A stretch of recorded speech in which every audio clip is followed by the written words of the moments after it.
ఇలా చేస్తే కాబోయే కోటీశ్వర్లు మీరే. అదేంటంటే మనీ సేవ్ చేయడం అంటే ఏదో లెక్కలేసుకోవడం మాత్రమే కాదు. దాన్ని ఆచరణలో పెడితేనే ఫలితాలు కనిపిస్తాయి. కానీ అది మనం చెప్పినంత సులువు కాదు. మీరు కూడా ఎంతనుకున్నా మనీ సేవ్ చేయలేకపోతున్నారా?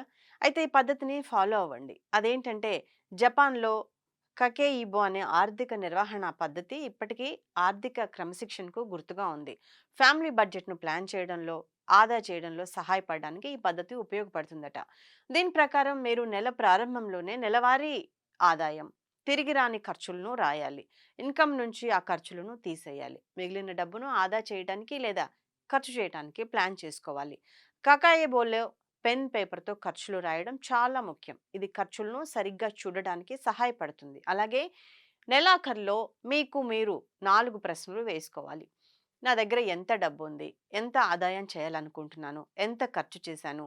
దీన్ని వచ్చే నెల ఇంకా బాగా ఎలా చేయాలి అని ప్రశ్నించుకోవాలి. ఈ క్రమంలోనే పోయిన నెల ఖర్చులను గుర్తించి వచ్చే నెలకు సంబంధించి మరింత జాగ్రత్తగా ప్లాన్ చేసుకోవాలి.